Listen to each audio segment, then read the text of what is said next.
기독교로부터의 예수혁명 10번째 시간으로 좁은 문으로 들어가라 하는 제목으로 말씀을 전하겠습니다. 좁은 문으로 들어가라. 한 사람의 사상이 단번에 완성되지는 않습니다. 공자나 석가나 예수님의 가르침이 모든 시대의 모든 사람에게 다 새로운 가르침이죠. 단번에 완성돼서 그 정수를 다 받아들이게 되지 않습니다. 마치 한 작가의 작품이 단번에 해명되지 않듯이 시대의 경향이나 요청에 따라서 어느 강조점이 더 두드러지게 강조되었다가 다른 시대가 바뀌면은 다른 강조점으로 그 중요성이 이동하는 수가 있습니다. 이것은 한 사람의 신앙의 깨우침이나 종교 지식이 단번에 쌓이고 완성되는 것이 아니라 세월의 흐름에 따라서 그 사람의 연단이라든가 연륜이라든가 경험에 따라서 그 양과 질이 달라지는 것과 같습니다. 가령 구원의 확신 같은 것은 어떤 일회적인 경험이죠. 일회적인 경험으로 단번에 완성되는 거지만 자기가 경험한 그 구원의 확신이라는 것이 어떤 근거로 또 어떤 방식으로 어떤 효력과 목표를 가지는 것인지를 자기가 이해하게 되려면 많은 시간이 걸립니다.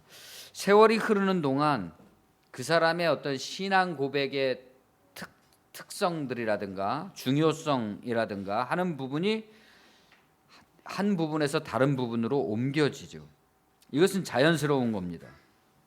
도리어 옮겨지지 않고 하나에만 고정되어 있는 사람, 예컨대 무슨 어떤 방언을 한다든가 이런 거에 몰두해서 거기에 꽂혀서 그거에만 몰두하는 것은 오히려 문제가 있는 거죠. 착오도 있고 오류도 있고 경솔함도 있습니다. 그러나 진리는 그러한 인간의 착오에 의해서 훼손되는 것이 아니라 진리 자체가 가지고 있는 자체적인 능력으로 그 사람을 수정해 나간다.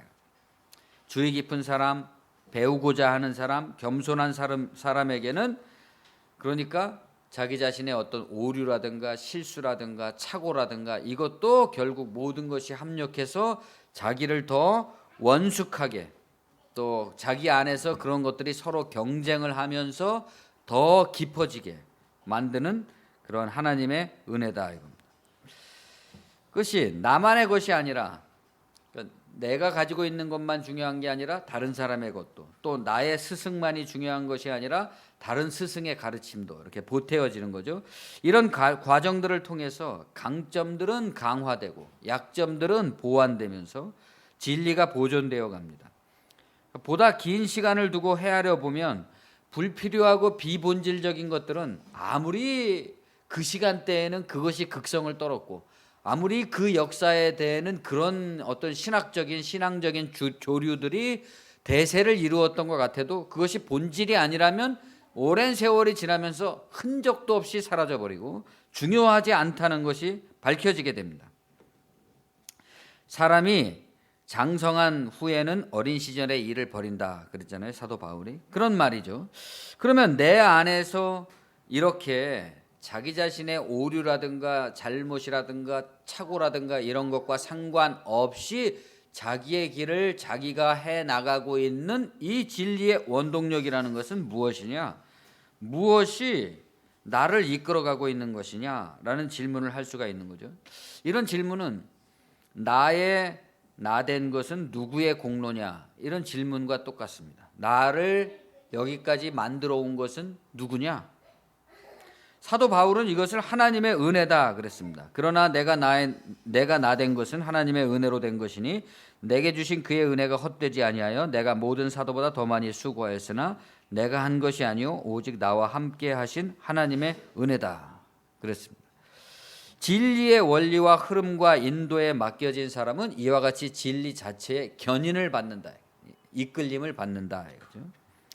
나 만들어가기가 내가 만들어가는 것이 아니라 하나님의 의지, 곧 진리의 능력이라는 사실을 발견한 사람은 누가 자신을 사용하는 것인지, 내가 나를 사는 게 아니라 지금 내가 누구의 사용을 받고 있다는 거죠. 내가 누구의 사용을 받고 있는 것인지, 그가 나를 사용하시는데 어떻게 사용하고 있는 건지, 누가 내 운명의 주인인지 그런 것들을 발견한 사람입니다. 발견했다는 것을 다른 말로 하면 자각했다는 거죠.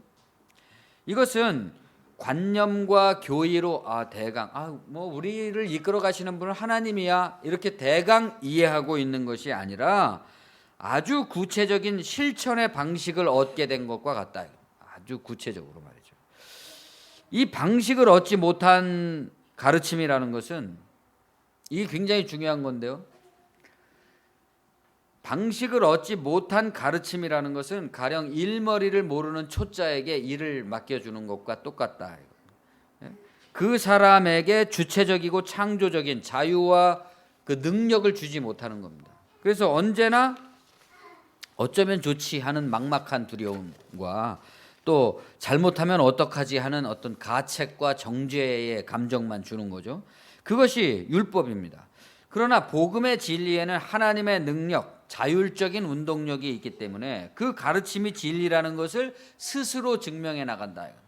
사람에게 증거를 받는 게 아니라 그 진리 자체가 자기가 맞다는 것을 스스로 증명해 나간다.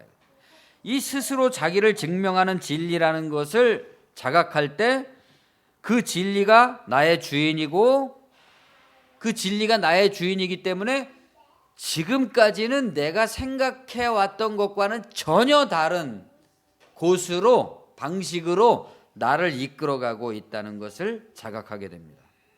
이게 굉장히 중요한 거죠. 내가 전혀 생각해 보지 못했던 방향으로 나의 삶을 이끌어간다. 그것이 어떤 성품의 문제이건 성격의 문제이건 일 자체의 문제이건 말이죠. 그럼 어떻게 이렇게 나를 이끌어간다는 것을 자각하게 될 때 우리는 내가 지금 현재적으로 어디쯤에 위치해 있는가 하는 것을 자각하게 돼 역사적 맥락을 자각하게 되는 거죠. 우리는 다 역사를 갖고 있습니다. 여러분들 우리 개개인들은 다 태어나서부터 지금까지 역사를 갖고 있는데 이렇게 자각된 사람은 자기 역사 속에서의 자기의 위치가 확인된다. 어떻게 확인됩니까? 거울을 통해서 확인된다. 즉 진리의 법칙과 대립되는 세상의 법칙, 그 세상의 법칙과 내가 어떻게 관계를 맺고 있는가 하는 것을 통해서 알게 된다. 진리는 미지의 것이기 때문에 자기를 그냥 직접 드러내는 게 아니죠. 우리가 볼 수 있고 확인할 수 있는 건 세상입니다. 그러니까 세상과 내가 어떻게 관계를 맺고 있느냐에 따라서 그 방식을 봄으로써 거울의 반대쪽을 볼 수 있는 거죠.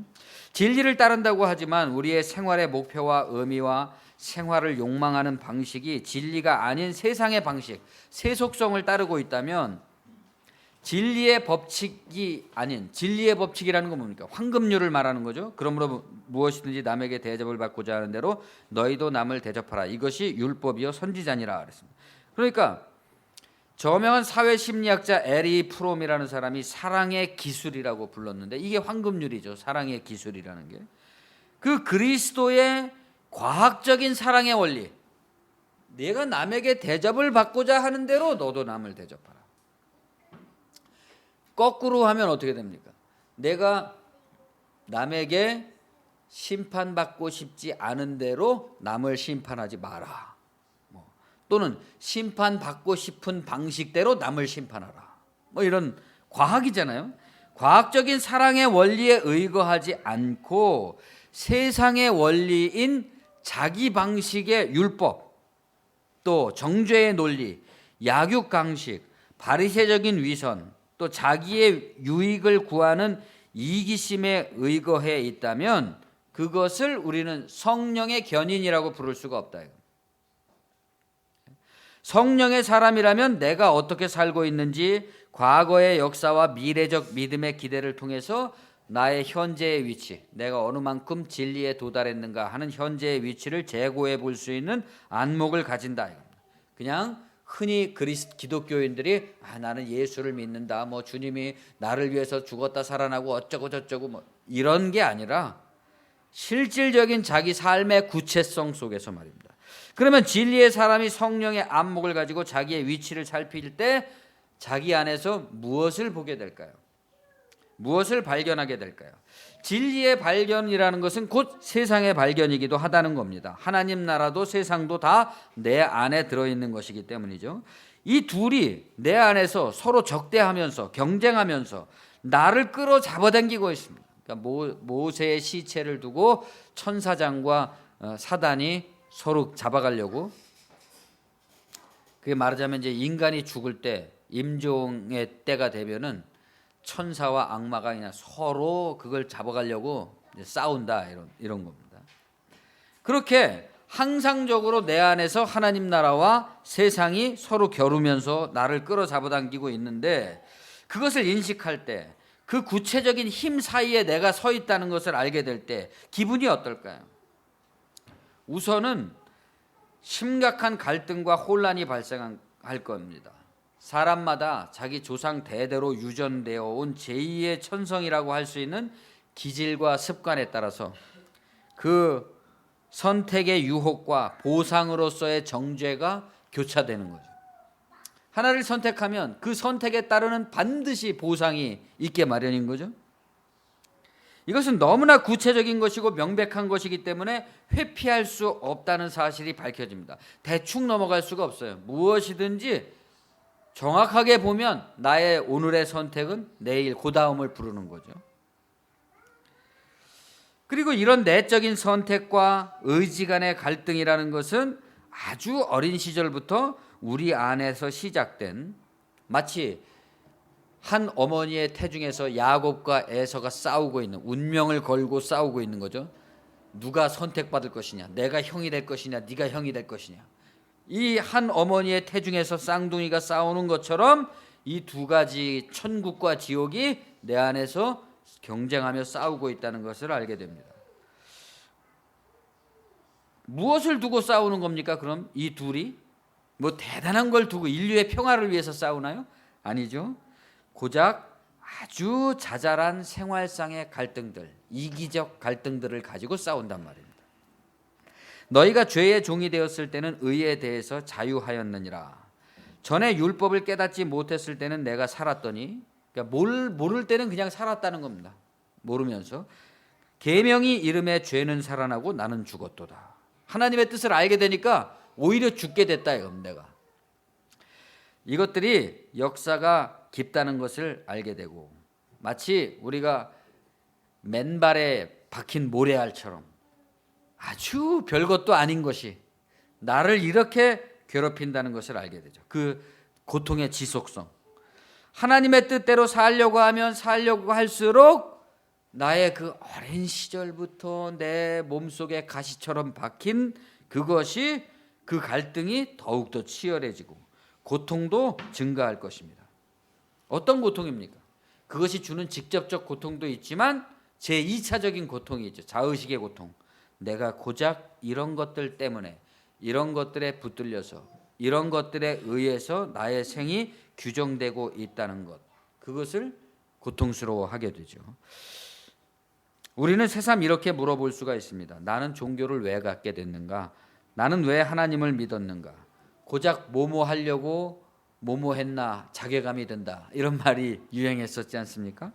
고작 이러려고 하나님을 믿었는가? 나는 왜 기도를 하는가? 기도라는 것이 고작 이런 것은 아닐 텐데 겨우 내가 이런 걸 가지고 평생 기도해야 되는 건가 하는 그런 자괴감이 들죠. 그렇게 작은 이기심 때문에, 그렇게 작은 이기적 고통 때문에, 바로 그것 때문에 우리는 하나님을 믿은 겁니다. 이기심이 고통을 가져왔기 때문에 하나님을 믿게 된 거죠. 고통스러운 사람, 고통을 발견한 사람만이 진실로 하나님을 믿을 수 있다. 그리고 진실로 기도할 수 있다. 이렇게 말할 수 있겠습니다. 심령이 가난한 자, 애통하는 자, 슬퍼하는 자, 온유한 자, 의에 줄이고 목마른 자, 그 사람에게 천국이 있다 그랬잖아요. 고통하는 사람에게 천국이 있다. 하나님의 나라가 그렇게 고통하는 사람들의 것이다 그랬습니다. 특히나 이제 진리를 위해서 고통하는 거죠. 진리 때문에.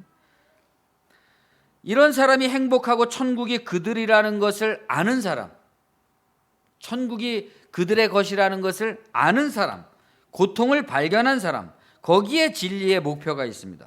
고통을 바탕으로 하지 않은 믿음, 고통을 기반으로 하지 않은 기도는 따라서 진리와 별 상관이 없죠. 그건 자기의 그냥 이기심을 점점 강화해 나가고 자기의 쾌락을 강화해 나가는 기도밖에 되지 않죠. 그러면 우리의 고통의 핵심이라는 건 도대체 뭘까요? 왜 고통스러운 걸까? 톨스토이는 인간이 고통스러운 이유는 육체를 가졌기 때문이다 그랬습니다. 그러니까 그 톨스토이의 그 사람은 왜 고통스러운가 그런 작품에 보면 그 사람이 왜 고통스럽냐라는 질문을 가지고 막 서로 논쟁을 한단 말이죠. 어떤 사람은 사랑 때문에 고통스럽다. 자식을 사랑하니까 사랑하다 보니까 괴롭지 않느냐, 고통스럽지 않느냐, 뭐 이런 여러 가지 논쟁들을 하는데 그 최종적인 결론은 뭐냐? 인간은 육체를 갖고 있기 때문이다. 육체의 고통이 우리로 하여금 종교와 신앙의 길로 나오게 했다는 겁니다. 그러므로 우리는 교회에 와서 필히 우리가 얻어야 될 것은 뭐냐면 육체의 고통으로부터 벗어나는 법이죠. 육체의 고통으로부터 벗어나는 법을 배워야 됩니다. 왜 육체는 고통스러운가? 그 고통으로부터 벗어나기 위해서는 어때야 되는 것인가? 성서가 말하고 있는 육체라는 것은 무엇인가? 그 대답을 좀 어려운 말로 바꾸어 본다면 우리 자신과 우리의 생각 사이에서 자기 동일성이라는 것이 발생하는 원리, 나와 나의 생각 사이에서 자기 동일성이라는 것이 발생하는 원리, 그게 육체거든요. 고통이 발생하는 원리, 육체라는 것은 고통을 발생시키는 자기 동일성의 원리다 하는 것을 이해하는 것입니다. 첫 번째로 우리가 종교에 들어와서 배워야 되는 것은 그것이 신앙에 있어서 신학이라는 것이 목적이죠. 어떤 사람들은 그러잖아요. 신학이 무슨 필요 있어? 열심히 믿기만 하면 되지. 근데 신학이 필요하단 말이죠. 신학이라는 것이 결국은 미신적인 그러한 신비주의로부터 우리를 끝없이 본질적인 신앙의 상태로 바꾸어 준다, 인도해 준단 말이죠. 사람은 누구나 육체를 가지고 있습니다. 고통을 가지고 있다는 말입니다. 그러니까 세상의 학문과 달리 진리의 수업에는 다른 어떤 참조물이 필요하지 않다. 우리가 세상의 학문을 배우려면 이 책도 읽어야 되고 이 책도 읽어야 되고 이 스승의 말도 읽어야 되고 많은 공부를 해야 되지만 진리의 공부는 이 자신의 육체의 고통의 문제로부터 벗어나야 되는 문제이기 때문에 다른 참고서가 필요 없다. 자기 거면 충분하다. 오직 자기 자신이 온전한 학습의 도구입니다. 자기 자신을 도구로 자신이 지금껏 몰랐던 고통의 실체, 내 고통의 실체가 뭐냐? 내 고통의 원인이 뭐냐? 고통이 일어나는 과정이 어떻게 생겼냐? 그 무지로부터 벗어나면 진리라는 과학성, 진리의 과학성, 새로운 영감, 활기를 얻게 된다. 많은 책을 읽어야 하는 것도 아니고 많은 목록의 실천 사항을 필요로 하는 것도 아닙니다. 오로지 다른 미천이 소용이 없이 자기가 자기 안에서 진리로 작동하는 할 수 있도록 자기 자신을 내주는 방식. 그러니까 진리가 내 안에서 자기 일을 할 수 있도록 나를 내주는 방식. 그 원리를 이해하면 된다는 거죠. 이것이 종교가 다른 어떤 단체나 조직이나 운동보다도 근본적으로 세상 가운데서 힘이 제일 센 이유입니다. 다른 것이 필요 없어. 너무 단순하니까 말이죠. 자기만 있으면 되는 겁니다. 일체의 지적인 허용을 거부하고 불필요하다고 선언함으로 누구나 다 가능하기 때문입니다. 그러니까 교회 안에 들어오면 뭐 세상 학문 막 그런 거 다 필요 없어. 세상에 얼마나 높으냐 다 필요 없어. 뭐만 있으면 돼요? 자기 자신에 대한 확실한 자각. 이거 없으면 다 소용없다. 그러면 자기 동일성이라는 게 도대체 뭐냐? 과거에 우리는 우리의 생각이 우리 자신과 분리되어 있다는 것을 알지 못했습니다. 생각이 곧 나였죠. 이와 같이 생각과 자신이 분리되지 않는 것을 자기 동일성이라고 합니다. 그러나 동일성이 고통을 유발하는 원인이다. 이런 것을 우리가 누군가로부터 이렇게 주의 깊게 들어서 내가 나의 생각, 나의 자기 동일성이 내 고통을 유발하는 원인이로구나 이런 것을 알게 되면 새삼 놀라게 될 겁니다. 당황스럽고 혼란스럽고 고통스러운 경험일 수도 있습니다. 내 생각이 내가 아니라면 도대체 나는 누구이냐? 그렇죠? 지금까지 내가 내 생각이 나라고 믿고 살아왔는데 내 생각이 내가 아니라면 나는 도대체 누구냐? 여기에 또 영적인 진리의 핵심이 있는 거잖아요. 나라는 것은 생각도 아니고 느낌도 아니고 감정도 아니고 감각도 아닙니다. 그런 것은 다 나의 생각, 나의 느낌, 나의 감각일 뿐이죠. 내가 아니죠. 내가 알고 있던 나는 사실 내가 아닌 겁니다. 그러면 나는 도대체 어디에 있었던 것일까요? 나는 있는 것인가요? 없는 것인가요? 맞습니다. 나는 없는 거죠. 나는 그 어디에도 없는 거죠. 그러니까 내가 발견할 수 있는 그 어디에도 나는 없다. 내가 발견할 수 있는 그 어디에도 나는 없이 나는 존재하는 것이다. 있는 것은 내가 아니라 나의 어떤 느낌, 감정, 사건일 뿐인 것이죠. 가령 나는 이렇다, 나는 저렇다라고 내가 말할 때 나의 자기 동일성이라는 게 완성돼 버리는 겁니다. 자의식이 강한 사람일수록 나는 이렇다, 나는 저렇다 이렇게 말할 때 그 사람 벌써 자기 동일성이 완성돼 버린 거죠. 나는 저 사람이 싫다고 말할 때는 나도 저 사람도 완성돼 버리는 거죠. 저 사람이 싫은 것이고 저 사람이 싫은 것이 나고 내가 싫어하는 사람이 저 사람인 거죠. 다른 규정이 없어. 이제 벌써 나는 저 사람이 싫다 그랬으면 저 사람을 싫어하는 게 나고 내가 싫어하는 게 저 사람이고 다른 가능성이 없어진 겁니다. 이해가 되시죠? 그러나 정작 중요한 사실은 그것은 나도 아니고 저 사람도 아니라는 사실입니다.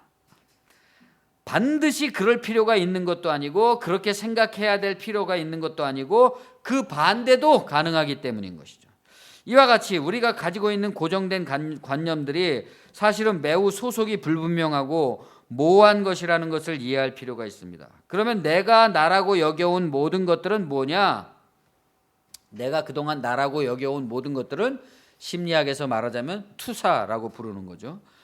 투사가 심한 사람은 사실 성숙하지 못한 사람입니다. 성숙할 가능성이 적죠. 비유하자면 투사가 많은 사람은 꽉 끼는 옷을 입은 사람이다. 꽉 끼는 옷을 입으면 행동이 부자연스러운 것과 같죠.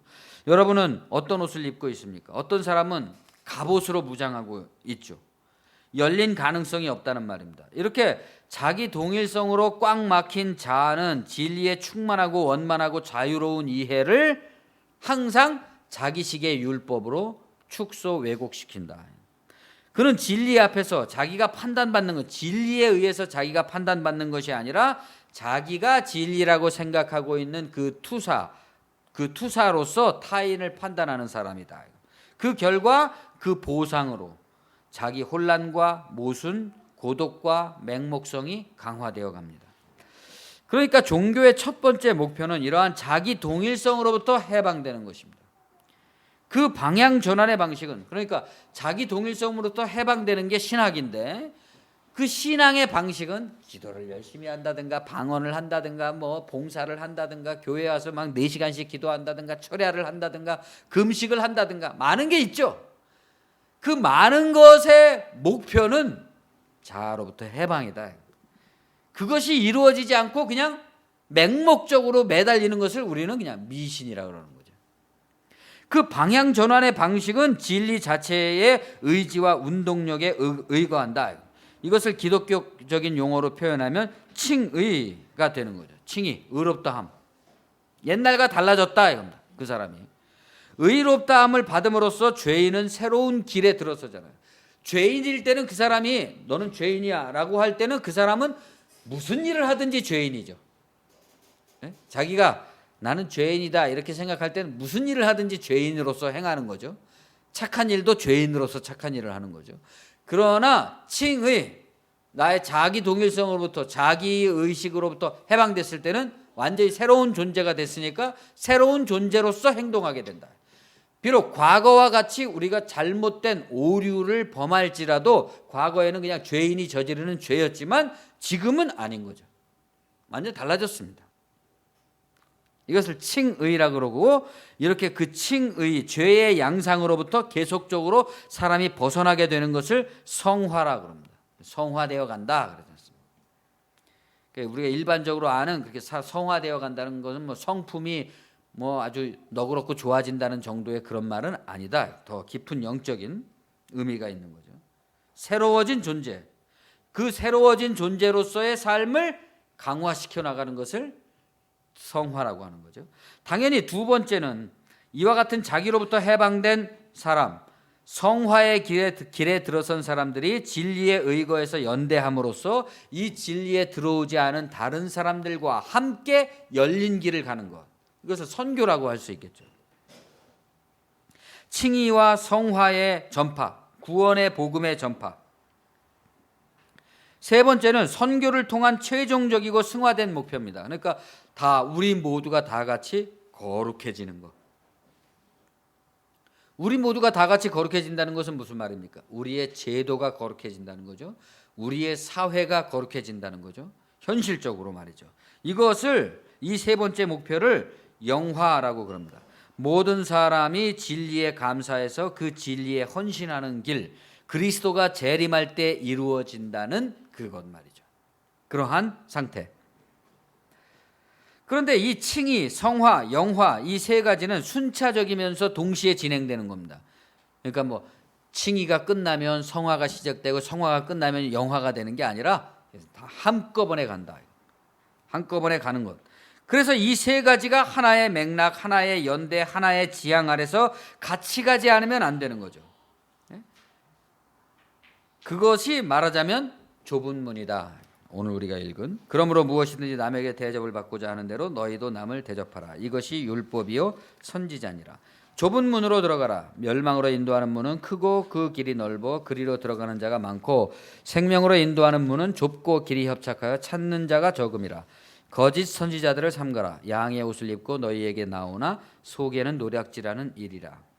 13, 14절에 좁은 문으로 들어가라. 멸망으로 인도하는 문은 크고 그 길이 넓어 그리로 들어가는 자가 많고 생명으로 인도하는 문은 좁고 그 길이 협착하여 찾는 자가 적음이라. 이 말씀을 사이에 두고 각각 12절과 15절이 위치하는데 12절은 황금률을 얘기하고 있는 것이고 그 15절은 거짓 선지자를 삼가라고 얘기하고 있죠. 그러니까 좁은 문으로 들어가야 되는데 좁은 문으로 들어가는 방식, 그리고 그 좁은 문으로 들어가야 되는 이유를 말해주고 있는 거죠. 남에게 대접을 받고자 하는 대로 너도 남을 대접하라 라는 진리의 요체, 구원의 요체는 문은 좁고 찾는 이가 적은 방식이라는 겁니다. 이 황금률의 방식은. 세상 사람들은 그게 아니잖아요. 내 것도 내 것이고 네 것도 내 것이다. 이게 세상적인 방식이죠. 그러나 주님의 방식은 철저한 과학에 의거하잖아요. 내가 대접을 받고자 하는 대로 남도 그렇게 할 때 발생되는 나라, 발생되는 사회, 발생되는 관계에 대해서 말하고 있습니다. 근데 그 방식은 황금률인데 찾는 자가 적다는 겁니다. 왜 좁고 찾기 어려운 방식일까요? 그러면 이렇게 과학적인 방식인데 세상에는 거짓된 가르침, 거짓 선생들이 많기 때문이다. 너무나 많은 거짓 선생들이 오로지 요 진리의 과학성을 해치기 위해서 이렇게도 가르치고 저렇게도 가르치고 갖은 방식으로 교묘하게 가르쳐서 그 가르치는 것의 목적은 뭡니까? 딱 하나인 거죠. 이 황금률의 과학성이 드러나지 않게 하기 위해서. 진리의 방식은 오로지 좁은 문의 방식이다. 그 좁은 문의 방식이라는 것은 도대체 뭐냐? 첫 번째 목표, 자기를 해방하기 위해서는 주위를 돌아보지 않고 오직 자기 자신의 길만을 가야 된다는 말입니다. 좁은 문이라는 것은. 좁은 문이라는 것은 마음이 협소하거나 졸렬하다는 뜻이 아니죠. 오로지 이 모든 것이 자기 자신과 연관되어 있다는 태도를 말하는 겁니다. 자기 자신과 연관되어 있다. 그러니까 주변에 막 들떠갖고 이것도 해야 되고 저것도 해야 되고 뭐 주님을 위해서 뭐 선교도 해야 되고 봉사도 해야 되고 뭐 그런 게 아니다. 그런데 주의를 기울이다가 보면 세상 방식으로 나아가게 되는 거죠. 이 칭의, 성화, 영화의 이 세 가지 목표를 이루는 방식은 오직 이 한 가지뿐이라는 겁니다. 그 첫 번째 하나님의 칭의와 성령의 성화와 견인, 곧 자기 동일성으로부터의 해방, 자기 부인의 십자가로 환원되지 않는 일체의 활동은 크고 넓은 길로서 세상 모든 사람들이 가고 있는 진리에서 이탈된 길이라는 겁니다. 거기 선생들이 무지하게 많아요. 많은 다양한 것들을 가르쳐주고 있다. 그 셋을 동시에 추구해 나가야 되되 그 바탕이라는 것은 처음부터 끝까지 자기 자신에게서 기초해야 된다. 좁은 문. 믿음으로 믿음에 이른다 그랬잖아요. 처음부터 끝까지 이 방식이어야 된다. 상황이 바뀌었다고, 환경이 달라졌다고, 신분이 달라졌다고 해서 진리가 달라지는 것이 아니고 인간의 조건이 달라지는 것이 아니기 때문에 사람의 태도나 태세가 달라지면 안 된다는 겁니다. 오로지 이 모든 것이 나와 연관된다. 나와 연관된다는 것. 내가 만나고 직면하는 모든 현상들은 곧 나라는 겁니다. 나. 가령 미움이든 사랑이든 고통이든 쾌락이든 뭐 박사모든 대통령 탄핵이든 태극기 집회든 촛불 집회든 그것은 곧 나입니다. 나. 내 안에서 일어나고 있는 일이라는 것을 자각해야 된다.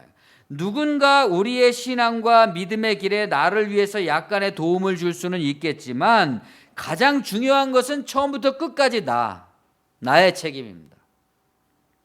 이것이 바로 좁은 문이라는 말이 의미하고 있는 바죠. 내가 진리의 연단 앞에 직접 나서지 않고 모든 것을 개념적으로만 이용하는 것은 실효를 갖지 못합니다. 지금 한국 교회의 문제가 다 그거잖아요. 교리적으로는 구원이라는 게 뭔지를 대충 다 알고 있습니다. 그 개념만을 이용하는 거죠. 개념만 끌어다가 난 구원 받았어 뭐 이런 식으로. 실제 그 구원이 뭔지 이런 건 상관없이 말이죠. 교회의 원리가 이런 거죠. 우리가 그리스도인이라면 우리들 스스로가 그리스도의 교회인 것입니다. 나에게 책임이 있습니다.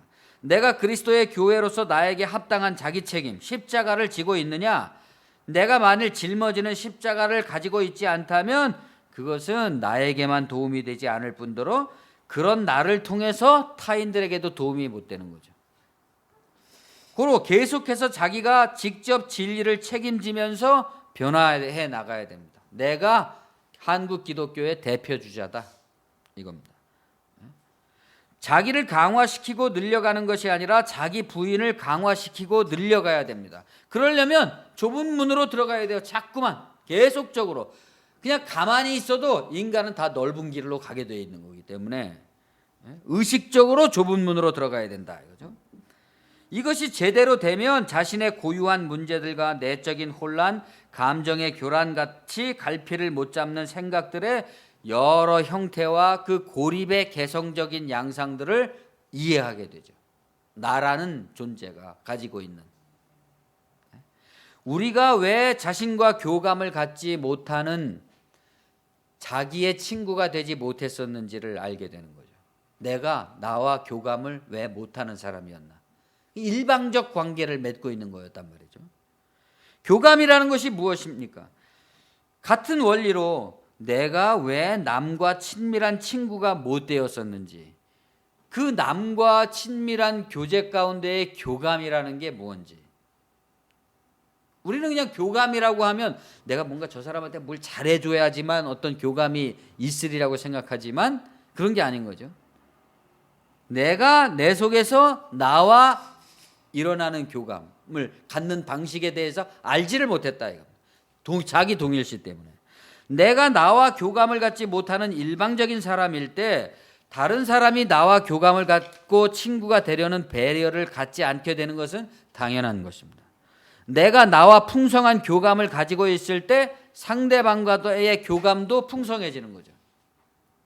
상대방이 그럴 때 나 또한 그럴 것이기 때문입니다. 이런 취약점을 우리가 깨달을 때 우리는 역설적으로 자기가 가지고 있는 고유한 힘을 발견하게 됩니다. 전에는 알지 못했던 나한테 이런 힘이 있구나. 인식의 힘이죠. 인식의 가능성. 자신의 모든 문제들로부터, 관계의 모든 문제들로부터 벗어날 수 있는 가능성의 힘입니다. 이런 것이 문제였구나 라고 깨닫는 힘. 꽉 끼는 갑옷으로부터 벗어나서 행동이 여유로워지고 출입이 자유로워지고 그러한 헐렁헐렁한 옷으로 갈아입게 되는 거죠.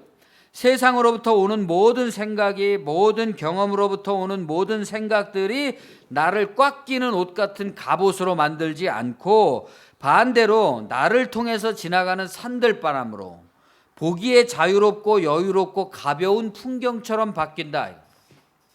그러면 내가 어떤 행동을 어떻게 해야 될지 자유로운 입장에서 자유롭게 선택할 수 있게 된다. 그 일로 말미암아서 초조해하거나 안달하거나 불안하지 않습니다. 요컨대 나와 내 생각 혹은 나와 대상의 관계가 지나치게 일체화되어서 동일화되어서 우리를 병들지 않도록 해준다. 이것이 또한 좁은 문으로 들어가라는 말씀의 요지인 것이죠. 저는 수영을 못합니다. 왜 못할까요? 자기 포기가 안 되기 때문이죠. 물에 들어가면 자기를 포기해야 되는데 그게 자기를 포기 못하니까 수영을 못하는 거죠. 밤에 잠을 잘 못 잡니다. 자기 포기가 안 되기 때문이죠. 어떤 사람은 수영은 잘하는데 잠을 잘 못 자고 어떤 사람은 수영은 잘 못하지만 잠을 잘 잡니다. 너희가 일찍이 일어나고 늦게 누우며 수고의 떡을 먹음이 헛되도다. 그러므로 여호와께서 그의 사랑하시는 자에게는 잠을 주시는도다. 잠이라는 것은 갈등이 유발되지 않는 평화를 말하는 거죠. 샬롬. 하나님이 샬롬을 주신다. 그것은 자신의 입장에서 본다면 샬롬을 위한 자기 포기가 어렵지 않게 되는 걸 말하는 거죠. 자기 포기라는 게 어렵지 않은. 우리는 도무지 왜 평화를 만들어내는 법을 알지 못하고 있는 걸까요? 왜 자기를 포기하는 법을 배우려고 하지 않는 걸까요? 왜 자기를 그렇게 고집하려고 하는 걸까요? 형식적인 기도나 예배 그런 것을 능가하는 자기 포기의 구체적인 훈련을 통해서 우리는 더 이상 자신의 경험을 자신과 타인에게 유해한 연기를 피우는 갈등의 불쏘시개로 관계상의 소음과 공해로 만들지 않게 된다. 어떻게 말입니까? 우리가 항상적인 자기 부인을 통해서 자기 고집과 확신을 포기할 때, 그러나 여기엔 전제 조건이 있잖아요. 내가 지금 얼마나 고집 피우고 있는 사람인지, 또 내가 가지고 있는 고집된 신념과 내가 얼마나 굳게 일체화, 자기 동일화되어 있는가를 발견해야 되죠. 그래서 그것을 포기하게 될 때 우리는 비로소 우리의 경험 자체와 직접 교감하게 된다. 그 전에는 경험 자체를 누리지 못했어요. 그냥 경험 자체가 나한테 곧바로 내가 되어서 주는 압박에 의해서 자기가 질식한 거죠. 본질적 자아는 질식하고 자기 생각의 율법의 요구만이 나를 지배해 온 거죠. 그러나 이제 그 율법의 능력이 풀어 헤쳐져 버리니까 비로소 그 경험을 누리게 됐다.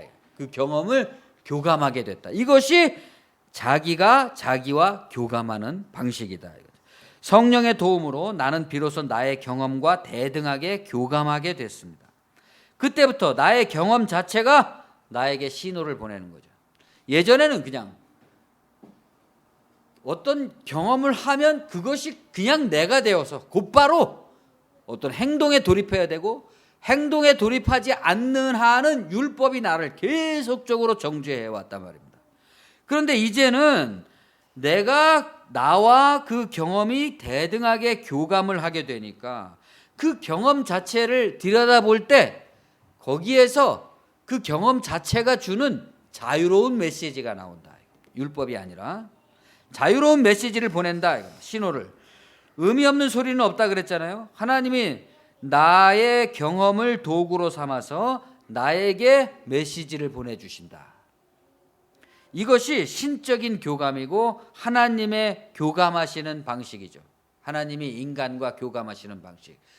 하나님이 주님 어디 계십니까? 그럼 얘야 내가 여기 있도다 뭐 산신령처럼 나타나는 게 아니라 나의 경험을 바라보는 나의 인식의 눈이 바뀜으로써 내가 바라보는 모든 사물이 반사경이 되어서 그것들이 나에게 신호를 보낸다. 그런 방식으로 하나님의 세계는 무한한 어떤 네트워크죠. 서로 소통의 체계들이 서로에게 무한한 메시지들을 주고받는 그런 하나님의 세계다. 더 이상 나는 나의 요구를 다른 사람이나 환경에 강요하거나 투사하면서 나의 기대가 이루어지지 않는다고 분개할 필요가 없는 겁니다. 논어의 하기 편에 보면 남이 나를 알아주지 않아도 성내지 않으면 또한 군자가 아니냐, 그런 말씀이 있는데 이런 게 그런 말씀이겠죠.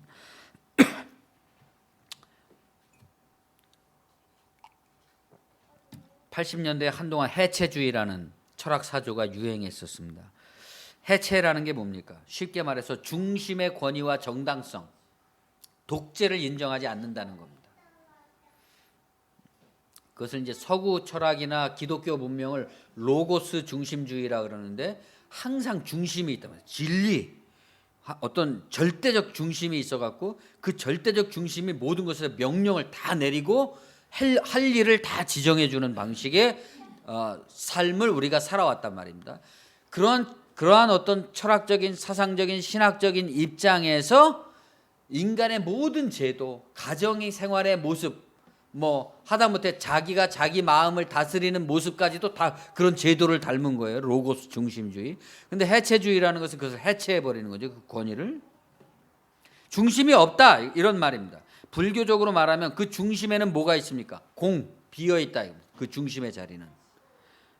유교적으로 말하자면 아직까지 희로애락이 나타나지 않은 상태. 역시 비인 것입니다. 자라는 것은 있는 것이냐 없는 것이냐, 나라는 것은 있는 것이냐 없는 것이냐. 있죠. 있는데 그것을 들여다보면 비어 있다. 거기에 어떤 것이 없어요. 그런데 이 세상의 현상은 이 비어 있어야만 될 본래적 자리에 무언가 꽉 들어차서 정체된 독재와 독점과 권위와 위세를 부리면서 가득 차 있다는 것입니다. 국가라는 것은 무엇이냐? 국가가 어디서 실체가? 국가의 얼굴을 보여주십시오. 없어요. 비어 있는 겁니다. 근데 그 빈자리에 누가 들어왔어요? 최순실, 박근혜가 들어와 있는 거죠. 말하자면 자기들이 국가가 돼버린 거죠.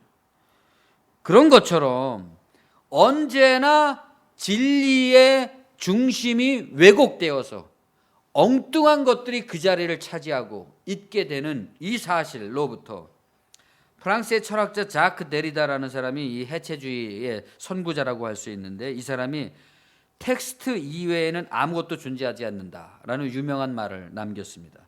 텍스트라는 것은 텍스트 자체일 뿐이지 컨텍스트 상에, 텍스트 외부에 다른 무엇이 존재하는 것이 아니다, 이겁니다. 참 대단히 심오한 말이잖아요.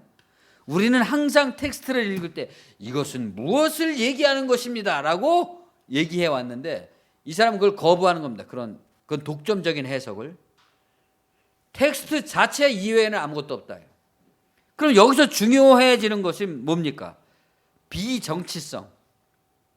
비정치성이라는 것은 다시 다른 말로 한다면 텍스트 간의 상호 의존성을 말하는 거죠. 상호성.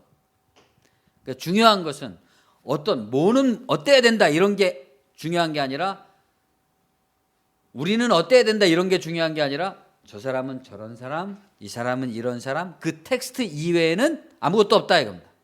그러니까 이제부터 중요해지는 것은 그 텍스트 간의 상호성이다. 서로 어떤 메시지를 주느냐, 그것이.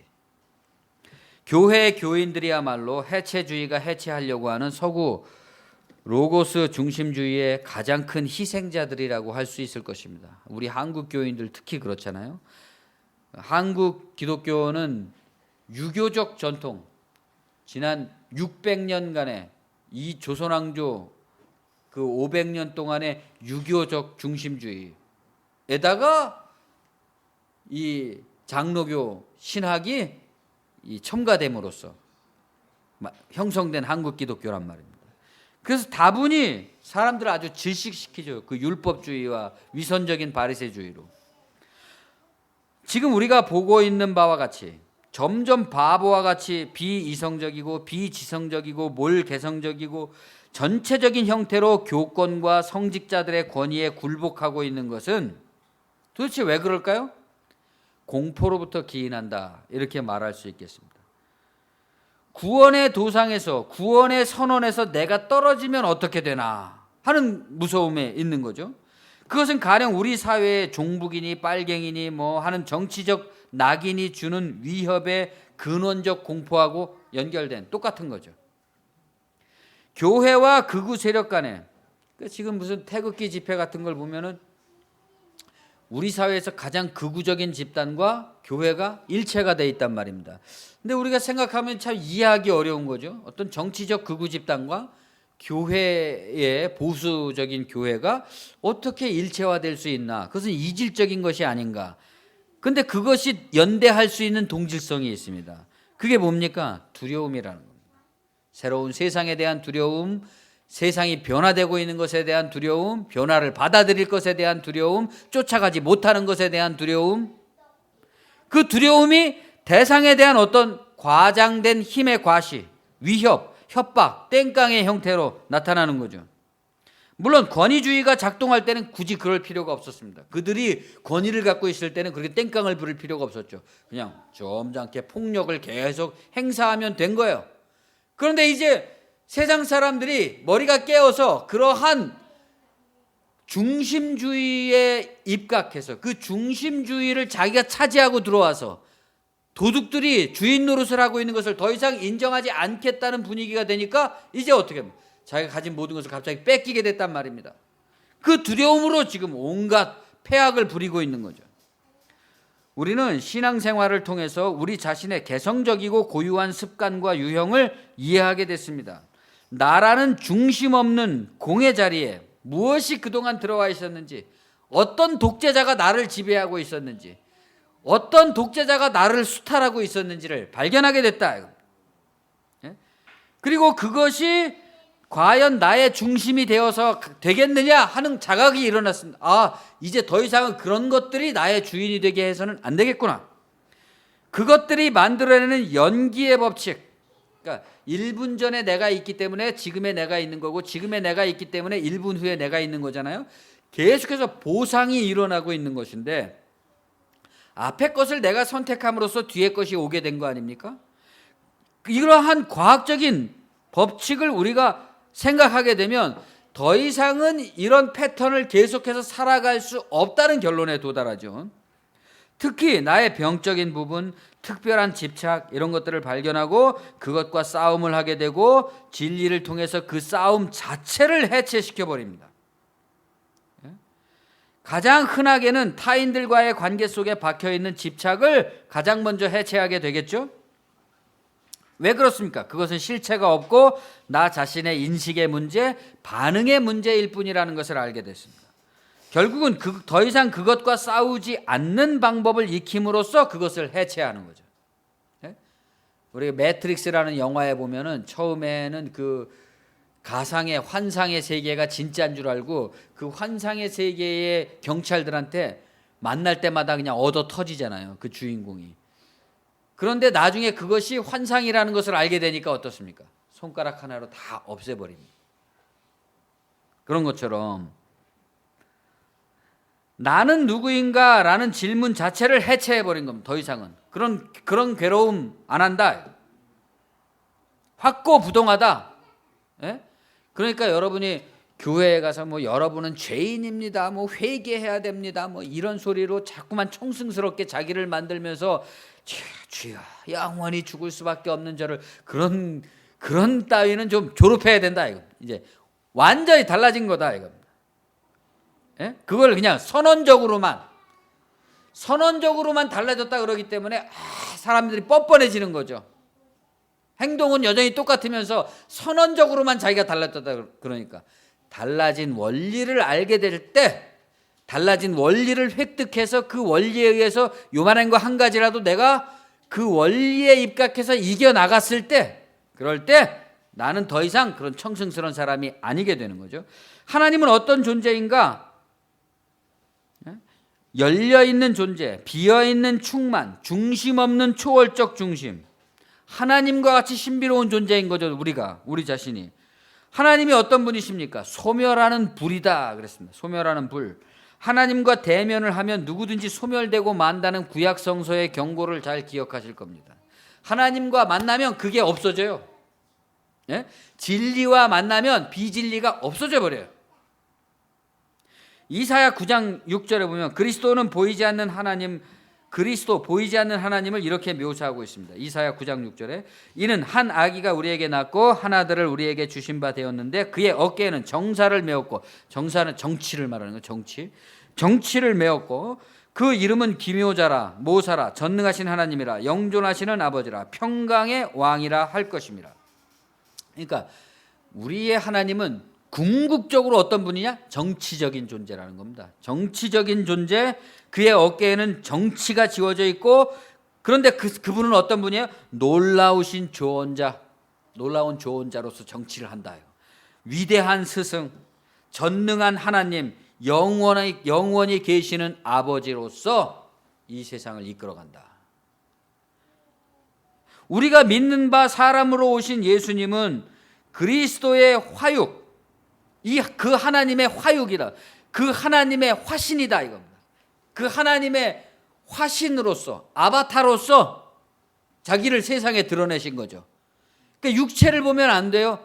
그가 나타내고 있는 그리스도가 어떤 존재냐는 것을 우리가 이해해야 되죠. 예수를 통해서, 예수의 가르침을 통해서, 예수가 하신 일을 통해서 그리스도가 뭐냐를 발견해야 되죠. 그것을 발견할 때, 그리스도가 어떤 분인가를 발견할 때 어디서 발견해요? 나의 모든 생각, 나의 모든 경험, 나를 괴롭게 하는 것들, 나에게 거칠고 갈등이 일어나게 하는 것들을 발견할 때 거기서 진리의 능력, 그리스도의 위대한 능력이 나타난다. 우리가 믿는 바 사람으로 오신 그 예수님을 우리의 진리의 표상으로서, 나를 비추는 거울로서 삼을 때 그 거울에 비춰지는 것마다, 반사되는 것마다 폭발이 일어나서 소멸되고 만다 이겁니다. 그런 것들은,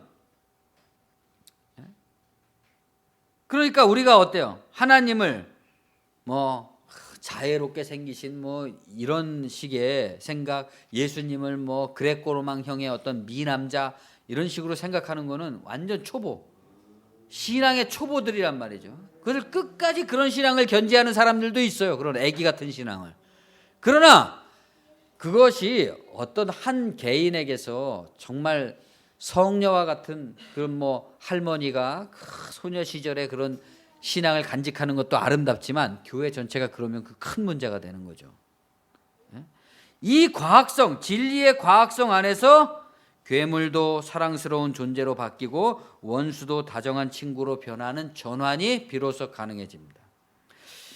그때 이리가 어린 양과 함께 살며 표범이 어린 염소와 함께 누우며 송아지가 어린 사자와 살찐 짐승이 함께 있어 어린아이에게 끌리며 암소와 곰이 함께 먹으며 그것들의 새끼가 함께 엎드리며 사자가 소처럼 풀을 먹을 것이며 젖 먹는 아이가 독사의 구멍에 장난하며 젖된 아이가 독사굴에 손을 넣을 것이라.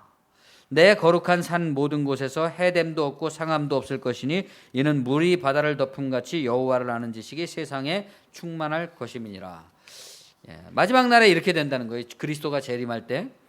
여러분은 이런 것이 문학적 상상력이고 비유라는 것을 알아야 됩니다.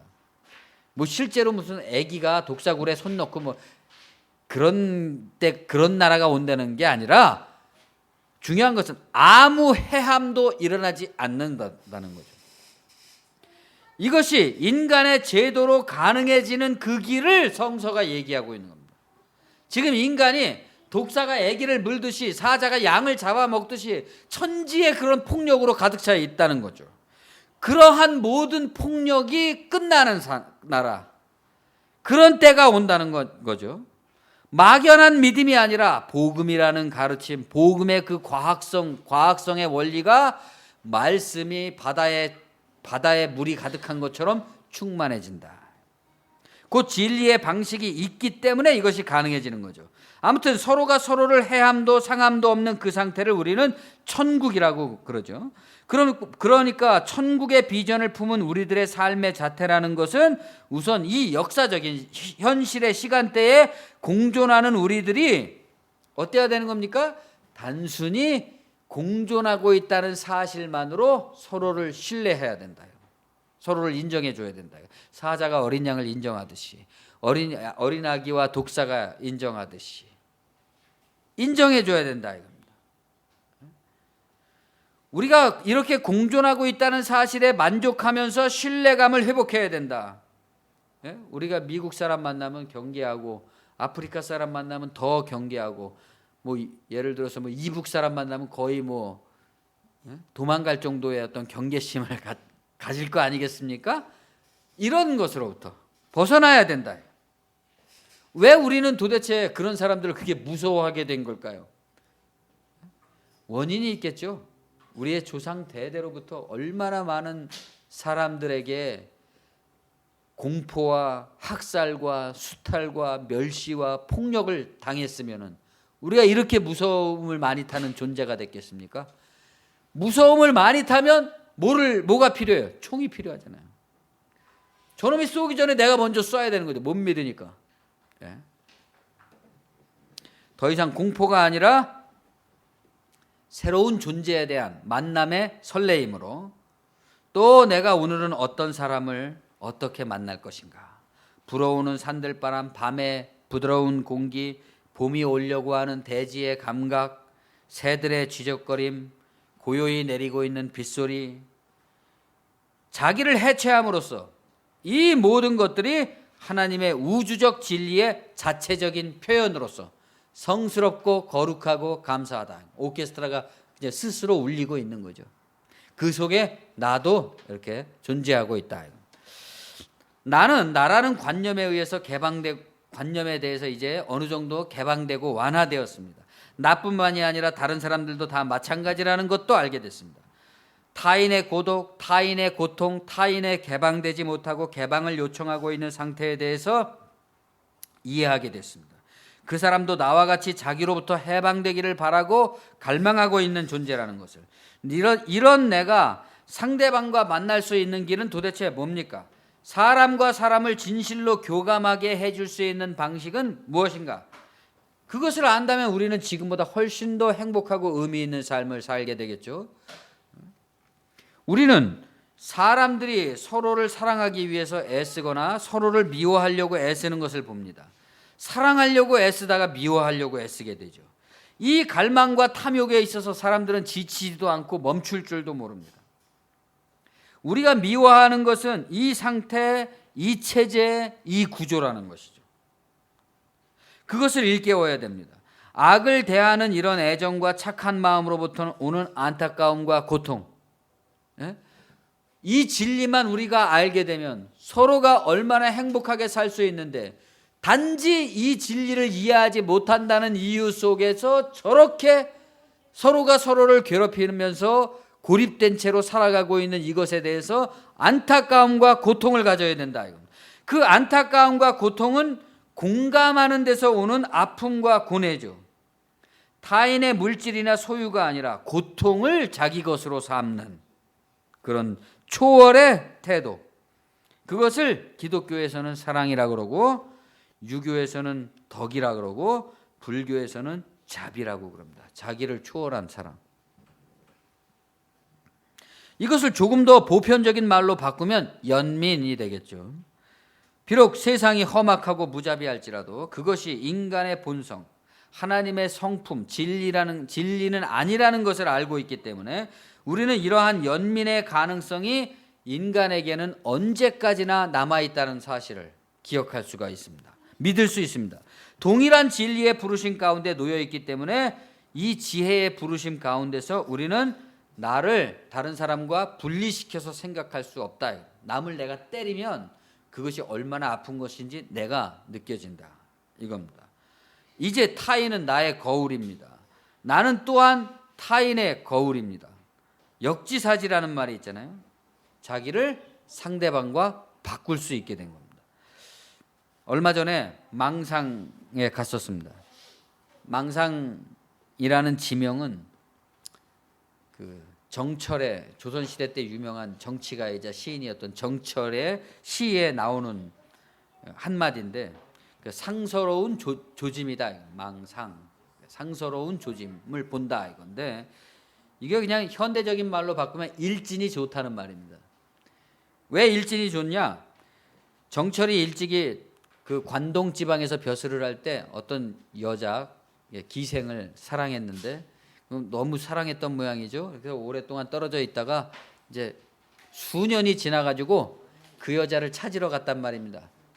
찾으러 가서 망상 바닷가에 갔는데, 옛날 놀던 망상 바닷가에 갔는데 일진이 좋았다. 오늘 그 여자를 꼭 만날 것이다. 그 기대를 품었는데 나중에 어떻게 됐느냐? 그 여자가 다른 유생한테 첩으로 들어갔다는 얘기를 듣고서 완전히 그 자기가 여기까지 찾아온 것을 후회하게 됐다. 그런 시가 있는데 거기에 망상이라는 말이 나온다 이겁니다. 그러니까 망상이라는 말은 그야말로 망상인 거죠. 앞에 망상과 뒤에 망상이 틀린 거죠. 그래서 제가 이 망상에 갈 때는 망상바다에 자주 가는데,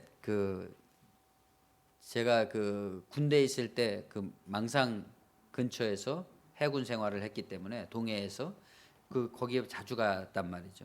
망상에 갈 때마다 이 얘기를 생각하고 내 인생에서의 망상을 버려야 되겠다. 망상에 가서 그런 생각을 이제 하는 건데, 그러나 망상을 버리기 위해서 굳이 망상바다에 갈 필요까지는 없는 거죠. 망상을 깨우치고 알아차리는 것만으로 족하다. 말하자면 자기 부인이라는 것은 모든 순간에 다 적용되어야 된다. 모든 순간에. 그러니까 어떤 특별히 나쁜 거에만 적용되는 게 아닙니다. 망상이라는 건 모든 게 다 망상이라는 거예요. 예? 이게 사람 참 헷갈리게 만드는 거죠. 우리가 긍정주의 그런 거 있잖아요. 긍정적으로 생각해야 된다. 아닙니다. 일체가 다 망상이라는 것에서 출발하지 않으면 그 긍정이라는 것도 다 속임수에 불과하죠. 다른 사람을 이용해 먹고 다른 사람을 수탈하려고 하는 것에 불과하죠. 자기를 철저히 못 보게 합니다. 자기 좋은 대로 해석하게 되죠. 결국 진리의 관점에선 이 세상 모든 것이 다 망상이라는 겁니다. 가령 어떤 사람이 아까처럼 나는 당신이 좋다, 나는 당신이 싫다라고 말할 때 그것은 그의 망상입니다. 대상은 좋고 싫은 게 아니죠.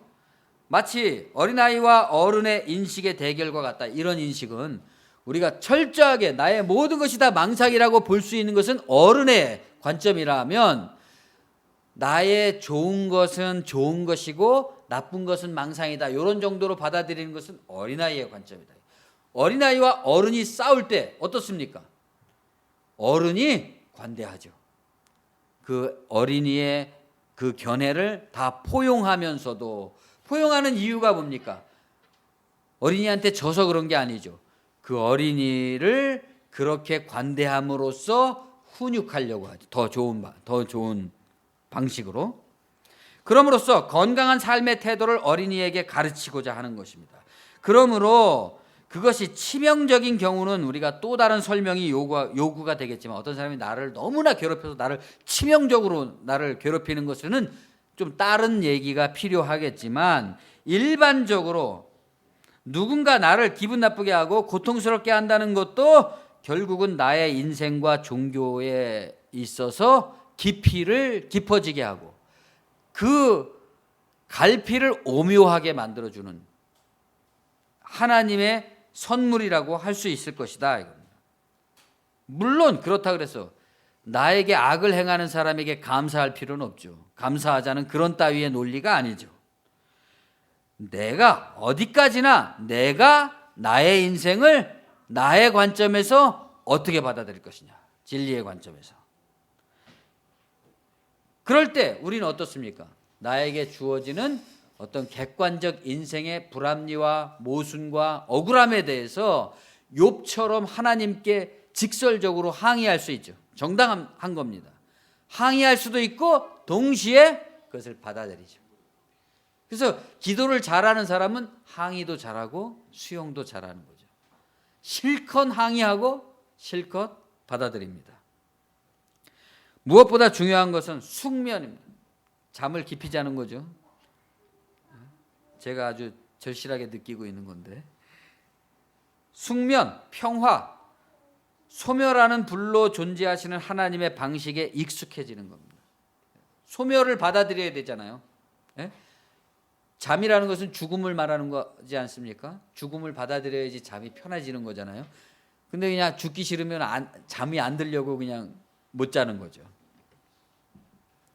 소멸하는 불로 존재하시는 하나님의 방식에 익숙해지는 것입니다. 몸에 배도록 익히는 것, 그것을 매진하는 것, 그것이 또한 좁은 문이다. 이것은 넓은 길로 나가서 뭐 이것저것 다 세상 만사를 다 경략하려고 하는 그런 것이 아니다.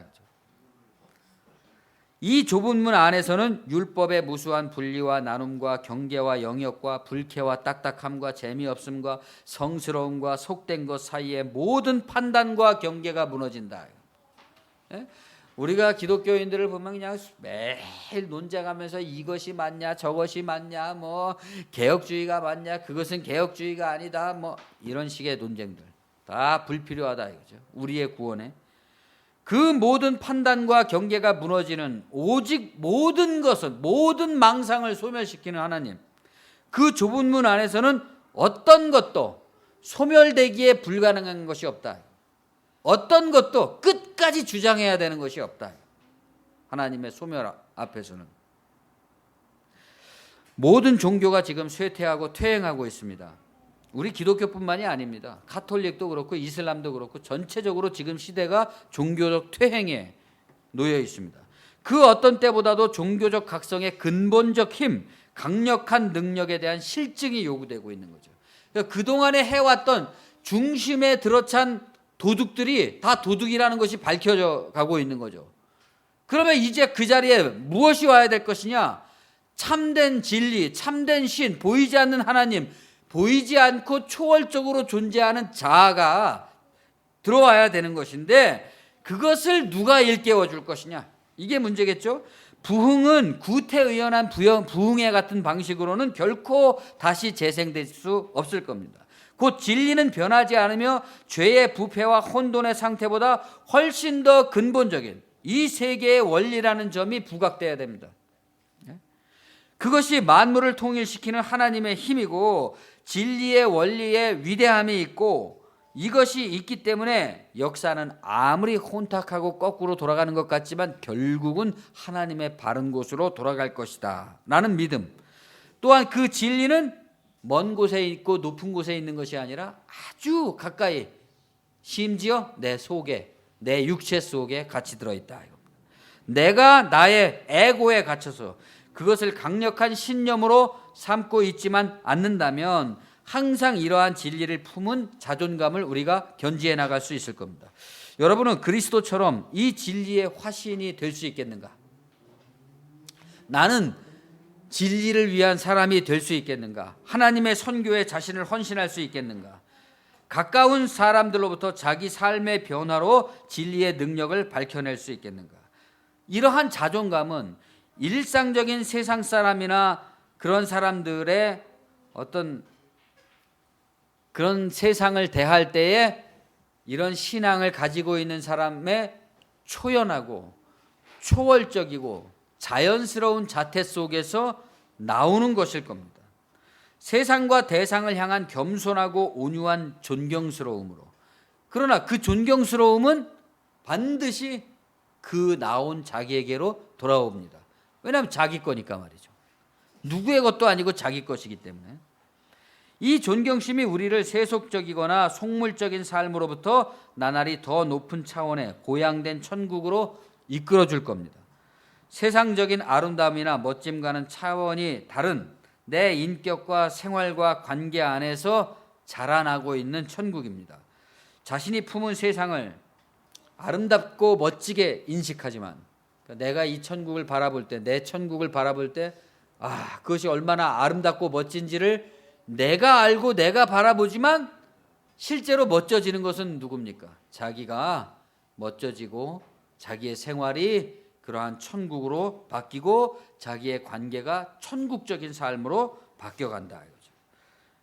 그 아름다움과 멋짐이라는 것이 현실이 되어서 자기에게로 돌아옵니다. 믿음은 바라는 것들의 실상, 보이지 않는 것들의 증거이기 때문이죠.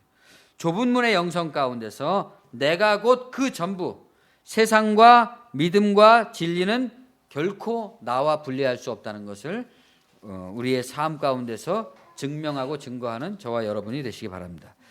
기도하겠습니다. 주님, 넓은 문으로 가는 길은 너무나 쉽고 또 자연스럽고 그냥 보편적이어서 세상 모든 사람들이 또 교회나 또 주의 이름을 부르는 사람들까지도 자연스럽게 어느덧 자기도 모르는 사이에 그러한 방식으로 나아가게 됩니다. 좁은 문으로 들어가라. 항상 기억해야 될 우리 삶의 태세, 근본적인 이 태세 가운데서 우리가 하나님이 주시는 진리의 능력으로 우리 자신의 육체의 고통으로부터 벗어나서 새로운 삶의 가능성으로, 또 새로운 관계의 가능성으로, 또 이 세상을 내가 새롭게 창조해 나가는 하나님의 그리스도의 제자요 자녀로서 우리의 삶을 살아갈 수 있도록 우리 이 세상 관계 속에서 이 진리의 복음을 담지한 사람이 될 수 있도록 주님 인도하여 주시옵소서. 예수님의 이름으로 감사하며 기도합니다. 아멘.